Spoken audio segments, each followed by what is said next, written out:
Qu'ils soient de l'armée de terre, de la marine nationale ou de l'armée de l'air, depuis des décennies, les tireurs d'élite fascinent le grand public. Dépeints tantôt comme des héros solitaires à l'aura mystérieuse, tantôt comme des rois de la gâchette, ils véhiculent bien malgré eux des fantasmes loin de leur réalité. Un bon tireur pour moi, c'est quelqu'un qui arrive à suivre une constance de tir. C'est quelqu'un de très patient, posé, et qui met tout en œuvre pour réussir à toucher sa cible au premier coup. Ça demande énormément de travail et de rigueur. On n'est pas dans le cinéma, on n'est pas dans la virtualité, on est dans la réalité. Ce mois-ci, le Journal de la Défense vous invite à dépasser les clichés pour pénétrer dans le monde très fermé de ses experts et être au cœur d'une spécialité qui elle aussi doit s'adapter aux nouvelles menaces. Vous allez découvrir quelques-unes des missions de ces soldats rustiques, au sang-froid maîtrisé.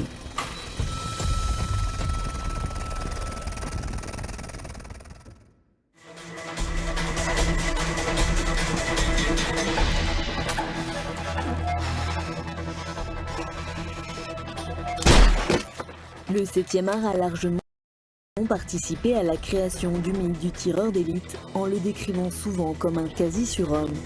Pour le réalisateur Stéphane Ribojad, auteur du film Force Spéciale, la fascination pour ce personnage romanesque s'explique pour plusieurs raisons.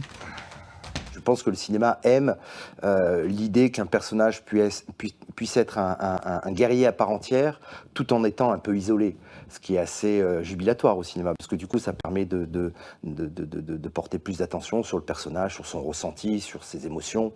Il y a plein de choses qui peuvent passer, parce qu'il n'est pas forcément dans un acte de guerre très sensationnel, donc on se repose surtout sur sa psychologie.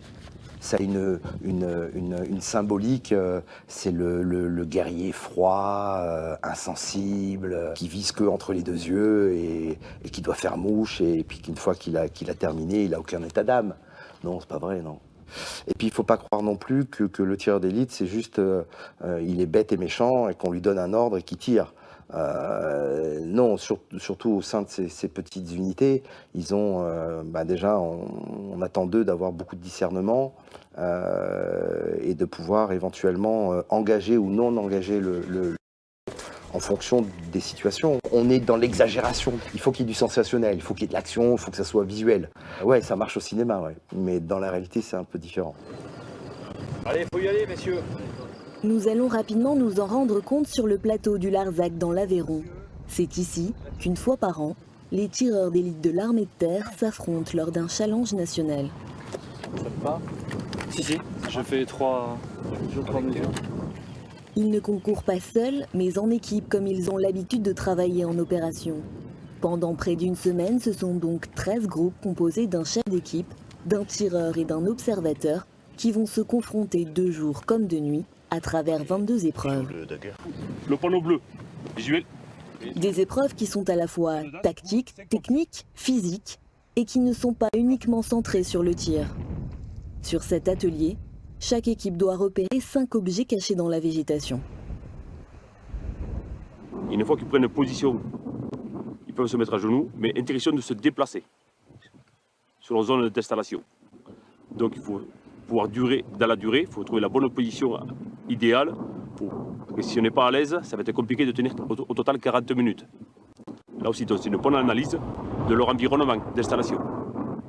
Tu vois face à toi le gros carré en pierre ? Oui. Ok, tu décales sur la gauche, tu verras une plaque d'immatriculation. J'ai besoin des chiffres. Un quart. Ah ouais ? Cette épreuve teste leur sens de l'observation, une qualité qui est primordiale chez ces soldats, car paradoxalement, le tir ne représente qu'une infime partie de leur métier, 10% de leur travail en moyenne. Vous mettez juste en arrière. Et dans 5 minutes, je vais vous donner les coordonnées. Le prochain point à atteindre. Sur le terrain, leur principale mission consiste surtout à collecter du renseignement, parfois même derrière les lignes ennemies. D'où l'obligation d'exceller dans l'art de passer inaperçu.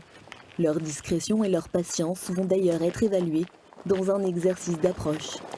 La piste, que vous voyez qui repart à direction le réceptacle LGI, qui va repartir et qui va arriver jusqu'à la position 12-01 où vous avez fait l'épreuve 12-01, tir dans la profondeur avec la mobile. Visuel ? C'est bon, ça vous parle ? Les équipes ont 4 heures pour s'infiltrer et rejoindre une zone de tir sans être détectées par les observateurs. Leur préparation doit donc impérativement respecter quelques principes.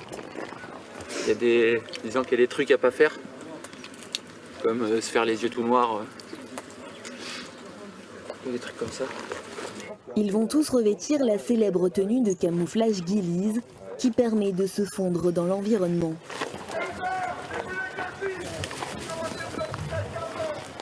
Le sergent Gaëtan a choisi une cape agrémentée de branches prélevées sur site comme tenue, plus légère et facile à supporter sous la chaleur.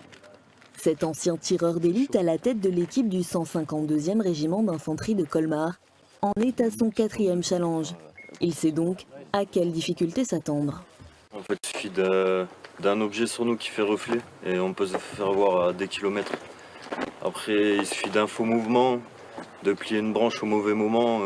S'il n'y a pas de vent, ça peut signaler une présence. Il y a tellement de choses qui peuvent nous déceler. C'est pour ça qu'il faut aller doucement et faut être calme. Commence alors un jeu du chat et de la souris, impitoyable physiquement et nerveusement.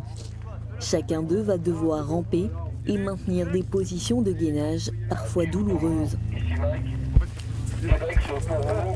Au cours de cette lutte silencieuse qui en opération peut durer jusqu'à 36 heures, c'est leur ténacité et leur abnégation qui sont éprouvées.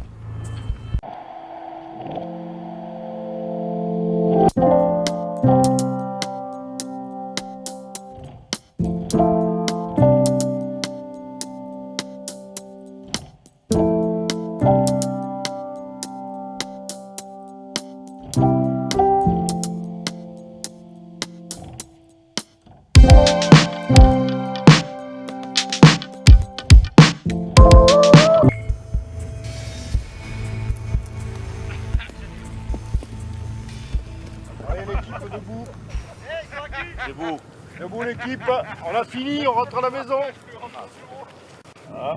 Situés sur un point haut, les observateurs qui sont des instructeurs tireurs d'élite ne quittent pas leur monoculaire et anticipent les différentes tactiques mises en place. S'ils réfléchissent bien, ils vont déstabiliser les observateurs, c'est-à-dire nous, en nous faisant attendre. Ils peuvent se mettre à un point fixe et ne plus bouger. Et à ce moment-là, nous aussi, on peut perdre patience et c'est à ce moment-là qu'eux vont profiter pour avancer. L'adjudant Anthony a déjà repéré 2 équipes et semble en avoir détecté une 3e. Attendez. À droite, droite. Avancez. Et vous passez dessus. Menteur. Reprise. T'as vu où je l'ai emmené? Mettez-vous tous dessus, ils sont là. Raté pour cette fois, mais la traque continue. Il est juste derrière ce buisson. C'est sa tête qui l'a trahi. 3 pas à gauche.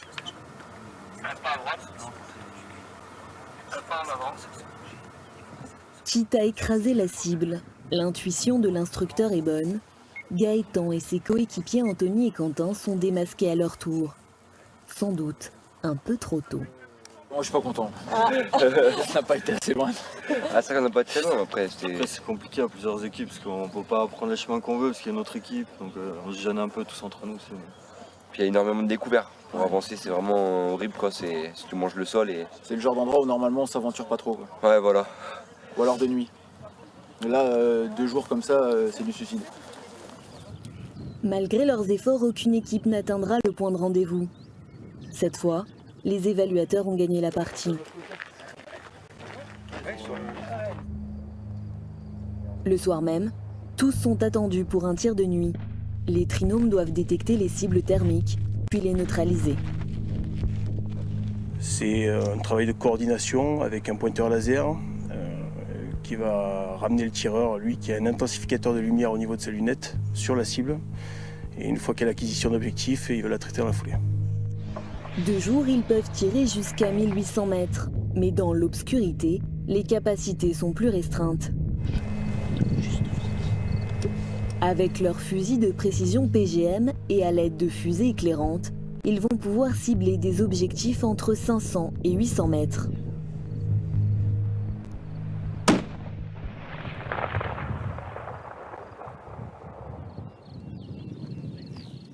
La nuit a été courte, le répit aussi. Le lendemain matin, ils sont attendus pour un tir de bonification. Toutes les munitions qui n'ont pas été utilisées lors des ateliers vont pouvoir être récupérées et leur apporter des points supplémentaires. Merci, allez. Pour pouvoir faire un bon tir, ils vont devoir prendre les éléments suivants, entre autres, pour faire simple, la distance de l'objectif, qui elle est connue, puisqu'en plus on leur donne, mais ils ont aussi les moyens pour la télémétrer, et tous les paramètres environnement qui sont liés à la météorologie et bien évidemment à la munition.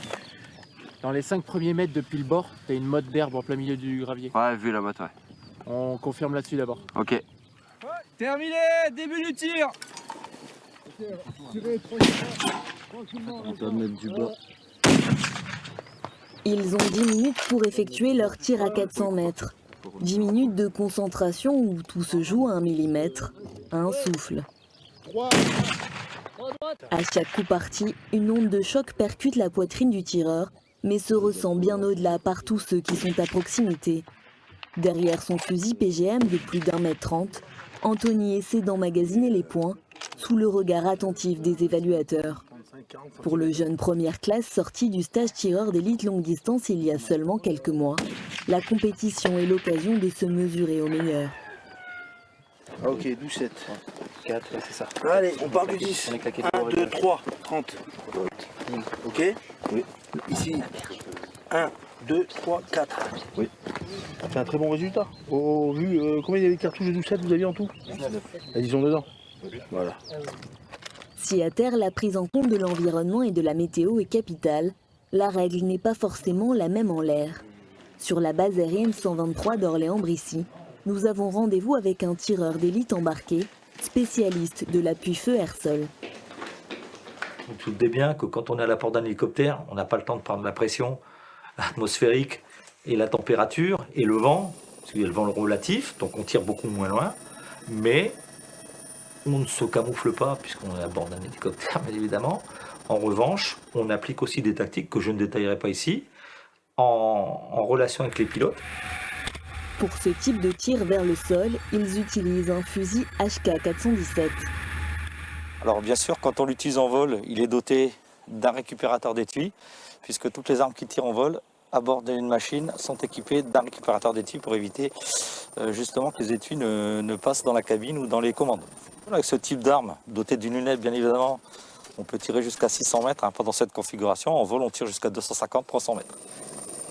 Cette technique permet de délivrer des tirs précis en limitant au maximum les risques de dommages collatéraux et a déjà été utilisée en opération. Interception de véhicules sur axe, ça s'est produit donc lors d'une opération en Afrique. Une équipe de TEAFAS a intercepté un véhicule. Sur ordre du commandant de bord, ils ont effectué un tir de semonce, donc en anglais un warning shot. Ce tir de semonce a suffi pour dissuader les hommes à bord du véhicule, donc ils se sont arrêtés, ils se sont enfuis, et ça a permis, sans causer de dégâts collatéraux, sans détruire le véhicule, d'intercepter un véhicule qui de mémoire était chargé d'armes et de produits stupéfiants. Mais cela demande bien sûr une solide expérience. D'abord, il faut avoir une certaine aisance en vol, puisque voler, ce n'est pas quelque chose de naturel. Parler à la radio quand on est en vol, on sait tous parler à la radio, mais parler à la radio quand on est en vol. Savoir ne pas parler à la radio quand le pilote parle à la radio, donc on fait partie de l'équipage. On est avec nos camarades pilotes, donc qui ont leurs contraintes à eux. D'accord ? On allie deux activités à risque, je mets les guillemets à risque, c'est-à-dire le vol, qui n'est pas naturel pour un être humain, et le tir. Si les tireurs d'élite de l'armée de l'air sont capables de neutraliser des objectifs au sol, ils ont aussi la capacité de le faire en l'air. Certains d'entre eux participent à la protection de l'espace aérien français, dans le cadre de la mission de posture permanente de sûreté aérienne. Tout comportement anormal d'un aéronef peut donner lieu à une intervention des moyens de l'armée de l'air, et notamment de ses hélicoptères.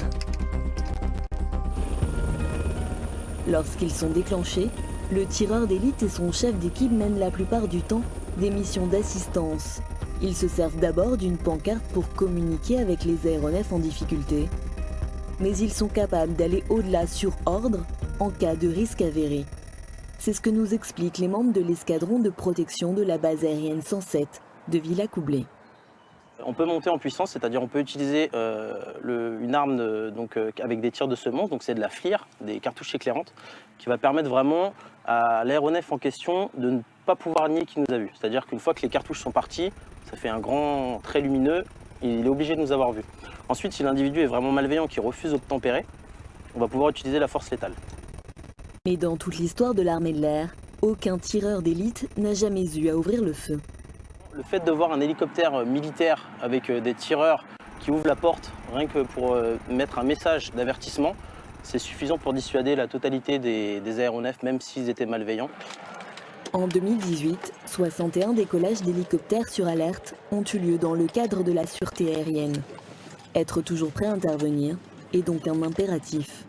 On s'entraîne énormément dans le but d'être le plus professionnel possible le jour où on devait avoir besoin de nous et intervenir dans le cas réel. On a 2 campagnes de tir air en Corse, 2 fois par an, où on s'entraîne sur des cibles qui sont tractées depuis un hélicoptère, où il y a une espèce de sonde qui nous donne nos résultats en temps réel. Donc on a des chargeurs à 20, et sur une passe, on part de, ça peut aller de 500 jusqu'à 0 mètres. En général, on tire à partir de 200 ou 300, jusqu'à le plus proche, jusqu'à ce qu'on vide notre chargeur en se rapprochant. Et une fois encore, la symbiose de l'équipage est essentielle au bon déroulement de l'intervention. On a énormément de cohésion, on se connaît, on vit ensemble au travail, on se voit aussi à l'extérieur, on partage énormément de moments, on est vraiment proches et on a créé des liens qui permettent à chaque tireur que j'ai, je sais que je vais mettre une position différente pour le venir à la porte parce qu'il aura ses habitudes, il sera plus performant sur certaines positions ou dans certains cas de configuration. De retour sur le plateau du Larzac, le challenge des tireurs d'élite touche à sa fin avec la très redoutée marche commando. Balayer du sac, hop, 26-200. 8 km chronométrés, lestés de 25 à 35 kg. Chaque équipe devant totaliser un minimum de 75 kg de matériel pour valider son épreuve. 800, on est bon aussi. En arrivant en haut, la ligne d'arrivée, quand vous faites que vous franchissez à 3.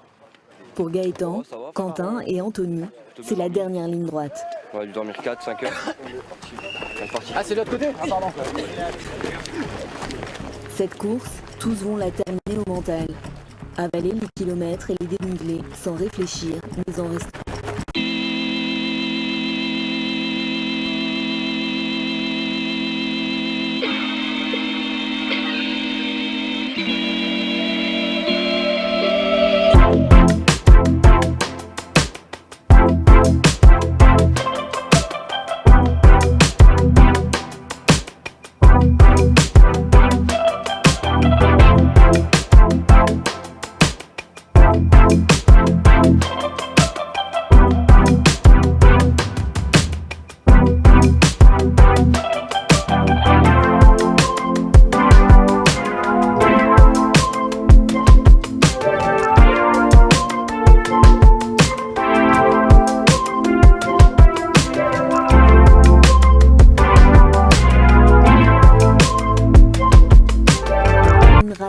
En 1h08, quand les meilleurs n'auront mis que 56 minutes.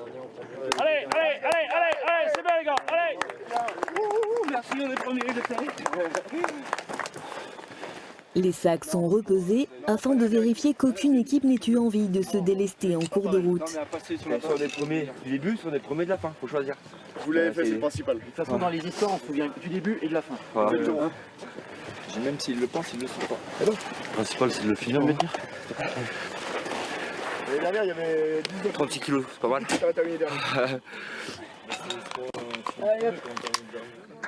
Une nouvelle fois, tous auront prouvé leur goût de l'effort et du dépassement de soi. Des qualités indispensables pour ces hommes. Une fois douchés, les participants vont pouvoir échanger avec des industriels et tester le matériel qui pourrait les équiper demain. Dans un contexte de durcissement des conflits, la modernisation de l'équipement de ces soldats est une des priorités du ministère. Cette société, on va vous présenter 2 produits, une lunette thermique et un calculateur balistique. Cette 7e édition a un côté un petit peu innovation, puisqu'effectivement la section technique de l'armée de terre est présente, avec un certain nombre d'industriels qui sont venus présenter des matériels. Et puis une équipe, dans les 13 équipes qui ont participé à ce challenge national, eh bien, une équipe qui était équipée de matériel innovant, voilà, donc dans une logique un petit peu expérimentale. Cette année est une année de réflexion. Il s'agit aussi de construire, je dirais, la capacité tram, tireur de précision, tireur d'élite du futur. Alors, il y a une première échéance qui sera en 2020, puisque le fusil, l'armement de dotation des tireurs d'élite longue distance, donc le PGM 12-7 sera rétrofité, donc il sera valorisé.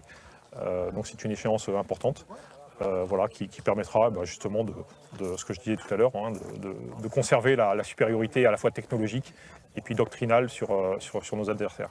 Alors, en priorité... Dans cette recherche d'outils plus performants, rien n'est laissé au hasard.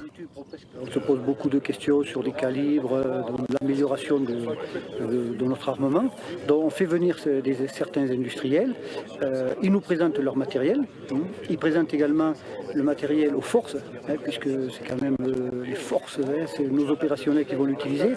Souvent on dit oui mais ce matériel ça fait 400 grammes de plus. Oh, c'est rien 400 grammes, des fois quand on a pris un poids, du poids 400 grammes c'est rien du tout. Mais si vous rajoutez 400 grammes par-ci, 400 grammes par-là, les munitions, tout ça, ça fait énormément, ça fait du poids. À la fin, les opérationnels, c'est des sacs de 40 voire 50 kilos qui portent sur le dos. Donc c'est vrai que le but c'est le poids, mais après il y a aussi la technique. Il faut avoir une arme voilà, qui tire à certaines distances, les distances que l'on demande, et également dans l'optique ou l'optronique, il faut avoir du matériel de qualité. Enfin, arrive l'heure des résultats. Je félicite toutes les équipes, de la première équipe à la dernière équipe, voilà, pour avoir participé à ce rendez-vous annuel de très haut niveau, puisque le niveau est particulièrement relevé. Les légionnaires du 2e RAP accèdent à la première marche du podium, tandis que les Diables Rouges de Colmar finissent au milieu du tableau, à la 7e place. Moi je m'attendais parce que j'ai vu les lacunes qu'on avait, maintenant ça va travailler. Il fera mieux l'année prochaine. Peut-être qu'une année je reviendrai pour reprendre ma revanche. Les faire progresser collectivement était un des objectifs du challenge.